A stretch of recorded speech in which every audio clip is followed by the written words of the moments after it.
Assalamualaikum warahmatullahi wabarakatuh. Sailum obscurum, telah tibalah zaman kegelapan. Menjelang abad ke-14 ketika Romulus Ndasmu Augustinus memimpin Romawi dalam kehancuran. Kenapa Romawi di era kemasannya bisa hancur? Karena muncullah berbagai masalah. Dan juga timbul kehancuran di berbagai ruang politik ketika Kaisar Romulus dengan berbagai cara membiarkan politik menjadi tidak sehat. Seluruh oposan hendak dibunuh. Hastolus dan Tomlembonglus dibuat dicari-cari permasalahannya untuk kemudian menjadi problematika yang seolah-olah itu adalah hak benar.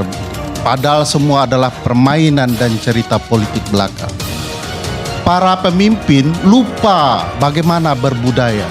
Ucapan sudah tidak lagi punya makna. Tiba-tiba prajurit dengan telanjang dada memaki anak kecil lalu dilantik menjadi staf dalam lingkaran istana. Ini apa-apaan? Sudah jelas-jelas timbul kebodohan, tidak ditemukan siapa penyebab munculnya bambu di tengah laut. Tiba-tiba ada bambu jenis baru itu. Bisa tumbuh sendiri. Lalu dianggap selesai ketika dicabut. Padahal problematika utama tidak pernah ditemukan. Rencana mengejar koruptor hingga ke Antartika. Sampai ke gurun pasir paling jauh. Faktanya tidak ada. Yang dikejar adalah musuh-musuhnya. Sementara di dalamnya banyak masalah. Bang Ade harus tahu sampai hari ini, sampai detik ini. Saya tidak pernah percaya rezim ini akan menegakkan hukum. Kenapa Bang Idrus? Alasannya sederhana. Lingkaran satu istana melanggar undang-undang. Mayor Teddy tidak sah menurut undang-undang TNI. Kabulok tidak sah menurut undang-undang TNI. Tapi dengan bangga cerita kami akan tegakkan hukum. Omong kosong. Dan omon lainnya. Dan ini problematika bagaimana mungkin bisa menegakkan hukum kalau istana sendiri adalah pelanggar hukum. Tapi istana beruntung, masyarakat sipil belum bersatu betul.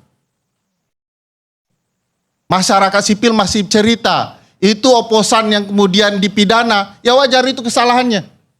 Tapi ketika masyarakat sipil tahu bahwa ini adalah rekayasa politik, lalu dengan anak-anak muda yang beringas dalam intelektualitas mereka, mereka cerita soal kebaikan di kampus, tiba-tiba faktanya tidak.